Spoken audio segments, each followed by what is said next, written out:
Hello my friends, I'm Nico Pietroni from the University of Technology Sydney, and today I'm going to present a new method for automatic pattern making for fashion design. This paper is a joint work with Corentin, Raphael, Mark, Teresa and Olga.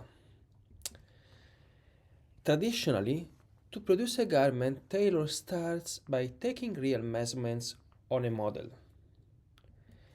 Then they design and cut the pattern, and then finally assemble and test the final garment. The tailor can eventually refine the pattern design considering the final fit. This cycle can be very tedious and time-consuming. This pipeline has been recently translated into the digital domain. A virtual tailor starts with a set of 2D pattern pieces. Then the pieces are virtually sewn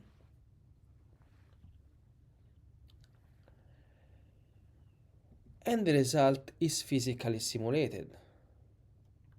The artist can decide to refine the design as a consequence of the simulation. We instead define a new computational design tool for garment pattern design.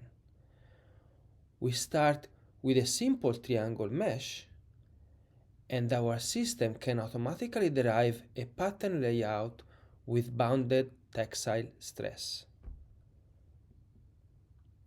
Our pattern layout includes patterns glued to themselves and additional cuts, usually called darts, that help to reduce the overall stress. Our method is controllable in real time.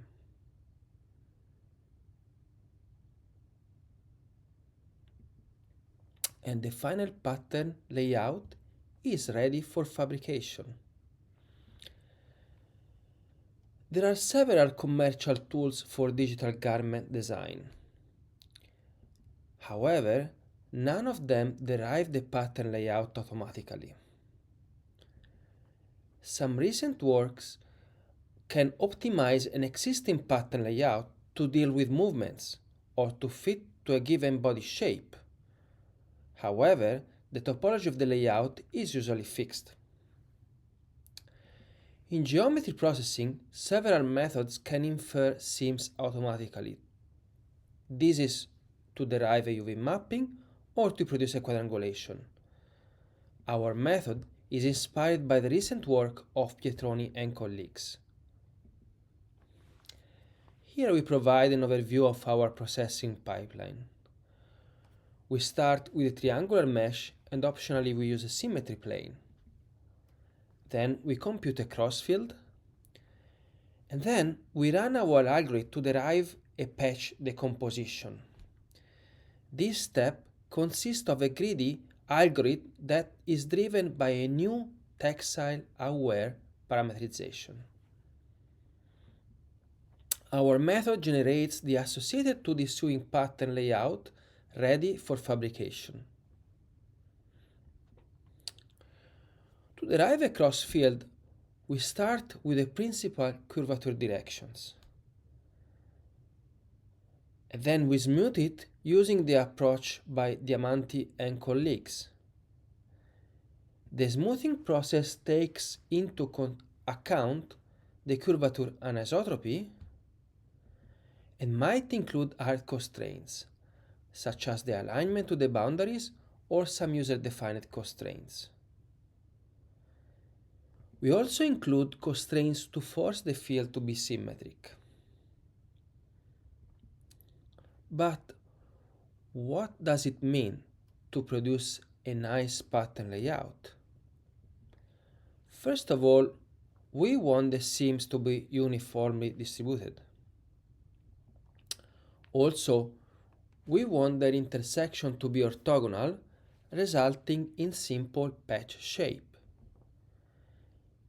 The mapping of the patches in 2D must be bijective, so it allows for physical cutting and assembly. The mapping from 3D to 2D must have bounded stress. And finally, the seams must be compatible for the sewing process to ensure fabricability. Some of these constraints are necessary to ensure the garment to be physically raised, while others are optional. Let's first observe how a real textile works. It opposes stretching along the thread directions, but it allows for shearing.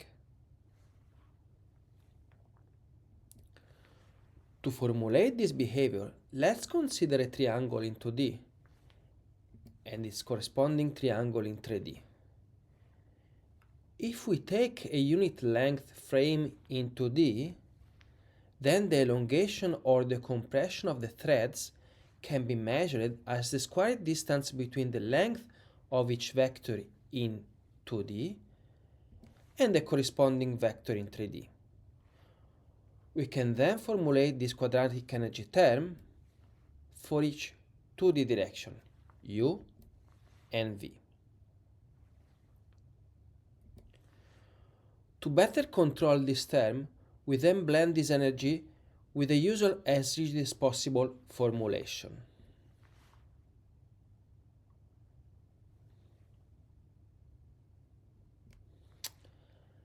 Let's now consider this pair of leggings and its corresponding mapping in 2D. If we want to sew the patches in the real world, we must be sure that the two sides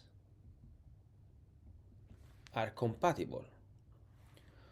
To formulate this constraint, we can derive the best reflection line along the two seams and add the quadratic term to ensure the seams can be reflected one to the other. This constraint is generalized to consider rigid transformation. Please see the details in the paper. Similarly, for darts, we compute a rotation axis and then we add another quadratic term.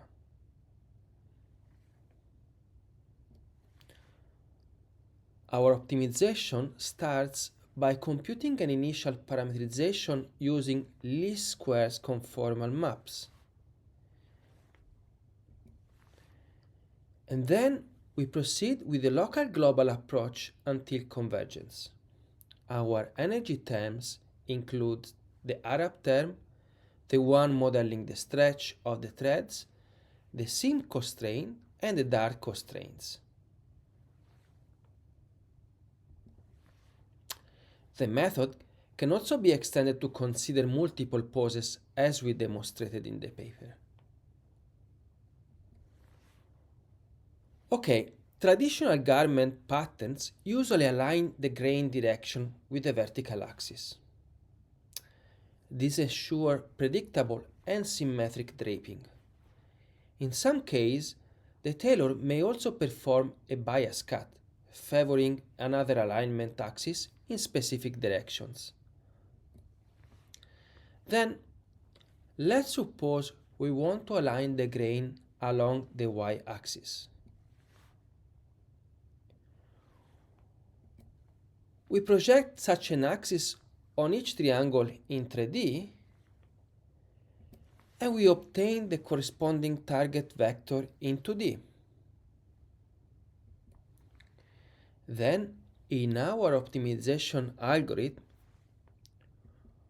we simply add a step to rotate each patch to better align with the target direction. This step is repeated for every iteration of the process. To trace the path, we use the same tracing approach of quad mixer, which is robust and efficient. Our tracing procedure also allows us to verify the consistency of crossing between paths in a simple combinatorial manner. As in loopy cuts, the path are added incrementally, using a greedy strategy that distributes them uniformly over the input surface. As in Pietroni 2021, we add one path at a time until the hard constraints are satisfied. And then we remove them in a reverse order if the constraints are preserved.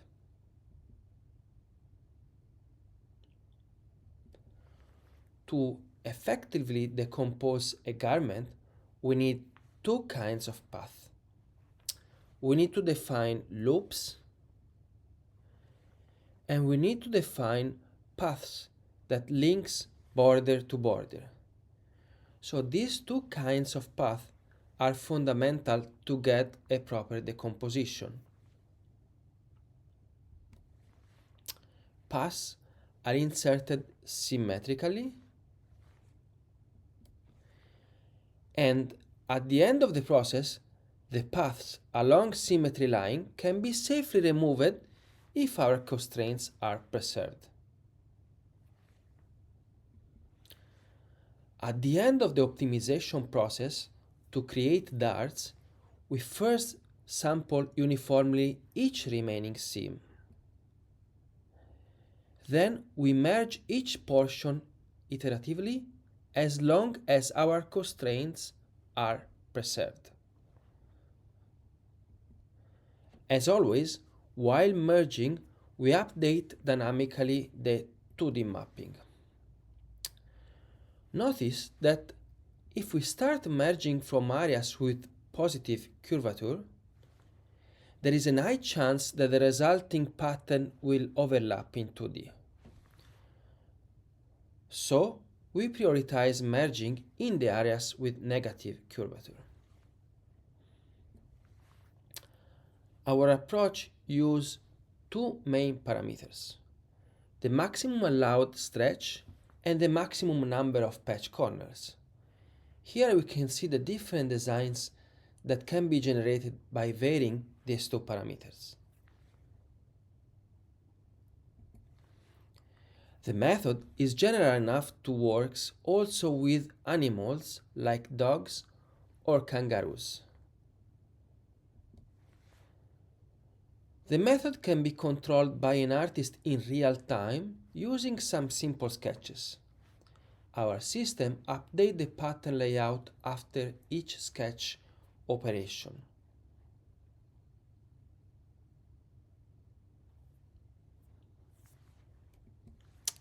Our processing pipeline is also pretty robust to complex input sketches, like this one shown in the video.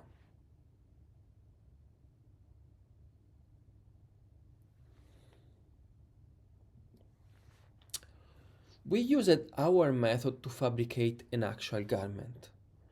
We scanned the real body, fitted the 3D garment shape, and ran our pipeline. Finally, we assembled a real wetsuit. Here is another example with leggings. The fabricated garment fit our model perfectly. We also verified the accuracy of our method using commercial simulation tools. Here you can see on the left the input data, and on the right our patch decomposition and the resulting simulation.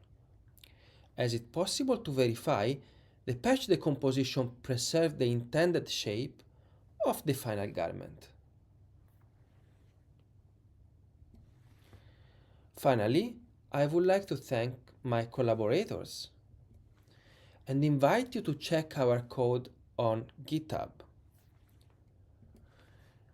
Thank you for your attention and have a nice day.